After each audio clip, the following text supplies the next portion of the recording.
Welcome to another Mulready Minutes, a podcast about insurance for insurance people. We're going to dive deep into some insurance issues, speak to leading experts in the industry, talk about what is and isn't working in that space. We're going to dig into it all. Thank you for joining us again for another Mulready Minutes. Today we're talking about captive insurance companies and why that may make sense and be an excellent choice for your business. A company owns the captive insurance company. It's often a financial solution to maybe a difficult to insure risks, or traditional insurance isn't a good option for whatever reason, but numerous reasons why you might establish a captive insurance company. And so we are blessed today to have a couple of guests with us. We have Heather McClure.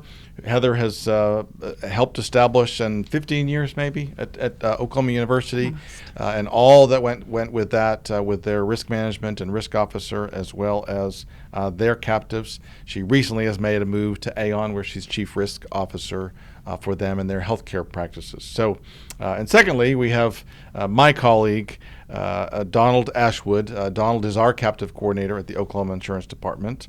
And so thank you both for being here. Thank you. Donald, I'm going to start with you, put you on the spot. Why should companies choose to domicile their captive here in Oklahoma versus 49 other states? Sure. First and foremost, Oklahoma is a great place to do business. It provides a wide variety of opportunities that you can utilize for a great captive experience.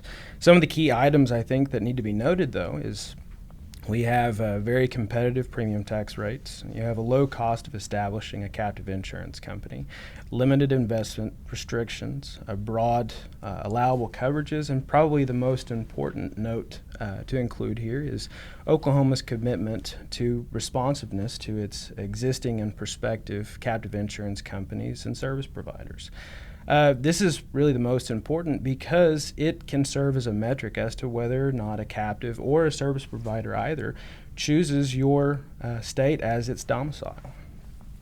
Okay, I'm going to launch a little bit off that, Donald, and as my mom used to say, to toot my own horn a little bit, but at our department, I mean, and when I've come on board, that has been a big point of mine, is just that different insurance departments establish different personalities, if you will, across the country. And so we want our department here in Oklahoma to be known as being responsive, business friendly, always keeping the consumer protection as our number one priority, but efficient and fair. And so just yesterday I had meetings with 3 different insurance companies and heard some great feedback about the responsiveness of our team. And so that's part of what you're talking about. Absolutely. And so within that team, we have as a priority for us to grow our captive area. And so that's what we're here to talk about today is just the captive world. I also happen to have had the opportunity a number of years ago to be the House author when I was in the legislature of kind of improving some of our captive laws to make it more attractive to come here. So Heather, I'll turn to you. No doubt considered an expert in the captive world. Thank you. All across the country, not just here in our own city, but and state, but across the country, you absolutely are. And so, number one, it's great to have you here. But number two, as you hear this and think about the attributes of a captive domiciling in Oklahoma, is it enticing enough to draw companies here at Oklahoma? Why not? Anything you might add to that? Sure. And again, apologies about my voice. I've got a little bit of an allergy thing going today, but I think we're going to make it through this podcast. And I appreciate you having me here to talk about what you know to be one of my favorite topics, which is captives. I absolutely love the idea that Oklahoma is and will continue to be a reputable, great domicile for captives. I've been in the captive world for a couple of decades at least, and what I see you all doing here with the addition of Donald and the rest of your team is exciting. I think you have shown a commitment to captives that really matches any state that I've been involved with in the country, and I mean that truly. I am an Oklahoma girl, born and raised here, but have had the experience, thankfully, in my career to have worked with lots of insurance commission offices and in the United States and in other countries. And I really do feel like Oklahoma has what it takes to be responsive, as you mentioned before, but also have the expertise necessary within the department to come alongside businesses and shepherd them through the process of establishing a captive, regulating them fairly, and providing that structure that's really needed by a commissioner's office to do that. So I'm always happy when I talk to people who are interested in starting captives or who are looking to redomicile, maybe from another country or another state. I'm always happy to talk about Oklahoma. The decision that Oklahoma legislators and in your office have made to prioritize the captive industry has been gratifying for me because it makes sense. It's also very smart. Right, it shows the sophistication of a state who understands that to draw businesses here, we need to have those options for insurance, like captives. We need to work with our commercial insurance partners in working with businesses who want to establish captives and also maybe have reinsurance or other products through the commercial insurance market. Yeah. I feel like I need to offer up a disclaimer that Heather has not been compensated for these comments today. Right. But Heather, one other thing that folks may not know, but there are a number of states who have an in-state annual meeting requirement. Yes. We do not. Right. So the captive wants to have their annual meeting. It does not have to take place in Oklahoma. Do you think that helps us or hurts us? Any thoughts on that? So, and the short answer is I do think it helps. However, I will say I have, because of my role as the Chief Risk Officer at OU Medicine for so many years and running our captive there as the Vice President and Chief Legal Officer, I've had the privilege really to bring people from other countries and other states, many people to Oklahoma to visit our facilities there at the campus. And I'm always so proud when they first, for those first timers, when they get here and look around and see what it's like here in Oklahoma City and other parts of our state. And then also when they leave, they say, I'm coming back. And I'm coming back maybe not on business, maybe on vacation, because it is such a great state to come to. So, I hesitate because I almost want to make people come here and see what we see.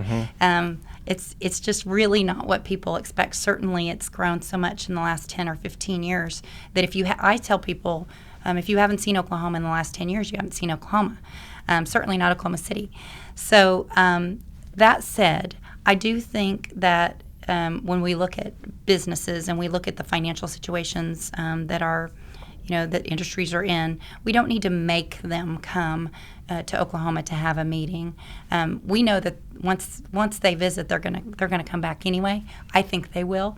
I'm also not being paid by the tourism department I was of going to Oklahoma. say we can now add ambassador to your title too. But I do feel like I'm an ambassador to Oklahoma. Maybe self-appointed, but I'm an ambassador. And I do think though it's smart to not require it. Because it's just one more expense for travel that they might not want to do, certainly in the initial stages. I would encourage them to come here, but I think it's, especially now in these days of, we're all very proficient at Zoom and WebEx and Teams and everything. There's no reason to have to make them physically come here. Yeah, good. Well, I love your approach. I'm similar, quite the ambassador for Oklahoma. Having not grown up in this state, I grew up in the Boston area. We'll take you. And yeah. Even so. my adopted state. It's good. Donald, can you tell listeners what coverage types are allowed in Oklahoma? Get down to some of the basics here. Certainly, and I feel it's almost necessary to say I'm Oklahoma born and bred as well, so I guess we've got the Good. Oklahoma couch over here. Yep. I can certainly tell you about that, but it's actually far easier to tell you about the coverages that you're not allowed to do in a captive because there's so few. Captives are so creative and opportunistic that there's only two coverages that you aren't able to write through a captive, that being your personal motor auto and personal homeowners. But outside of that, sky is virtually the limit. It's backed by your creative and innovative nature to provide the best possibility for your insurance program. This is why people get into captives, because they want the opportunity to do what they know best. and no one is going to know you better than yourself. So a captive is a great opportunity to really go down that road and create the best opportunity for you and your company. Heather, just to jump back to you, what would you consider to be the foundational benefit of creating a captive? So I would say controlling your own risk. You and I have talked about this before. I've talked to Donald about this before and others, and it's sort of my mantra.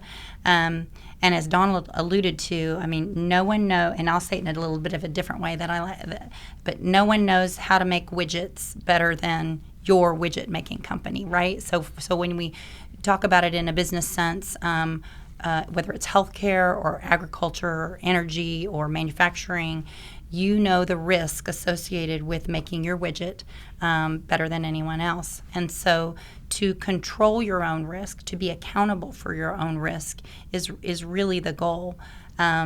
You can take that risk and give it to another company who really doesn't know it as well as you do and who doesn't have the capability to mitigate that risk or avoid that risk.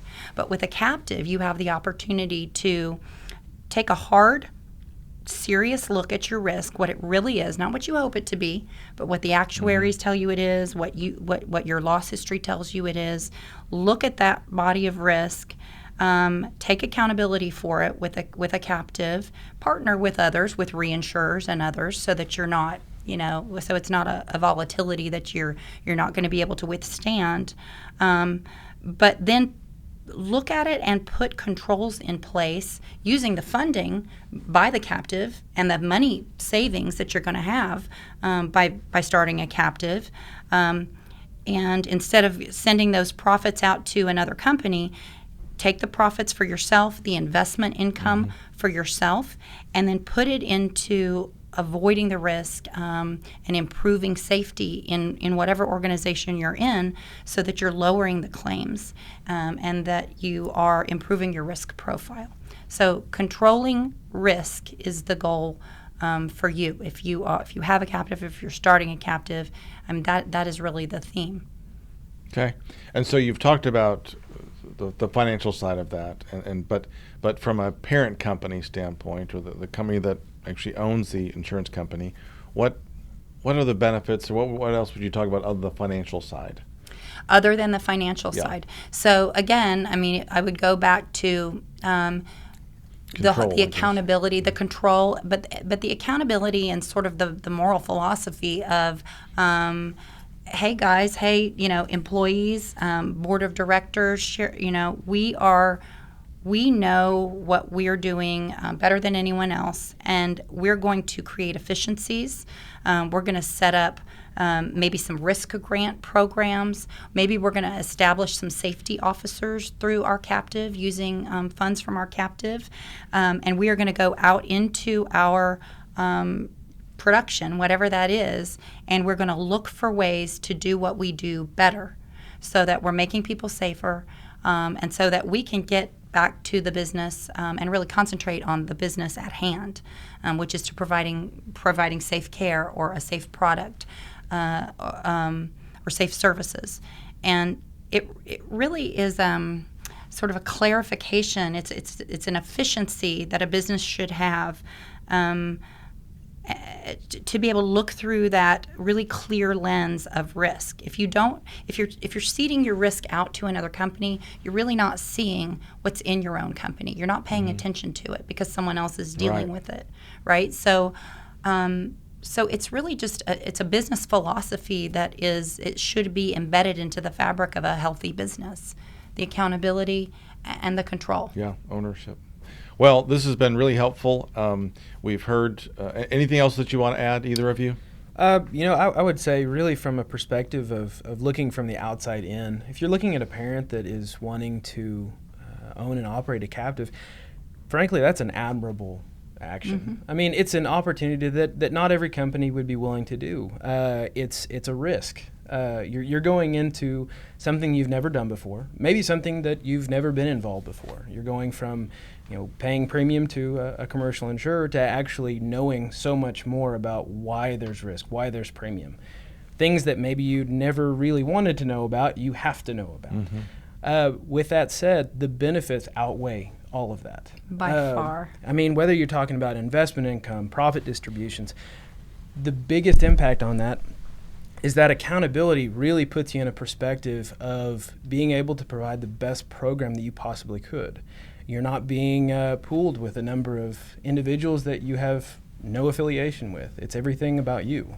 And I think, if anything, to take away, that's a really important concept to take away on this, is that you as a parent, you always want to make the best decision for your company, and this might be just the best one you can do. Yeah, good. Well, thank you all for being here today. I think it struck me as I'm sitting here that we heard about the who and the why from Heather, from a national expert in captive insurance, and some as well from Donald, but also then we heard the where from Donald. And so in closing, we're committed to the captive market here in Oklahoma. We have a team ready to serve and assist and be responsive. And so with that, thank you all for joining us. We'll see you next time.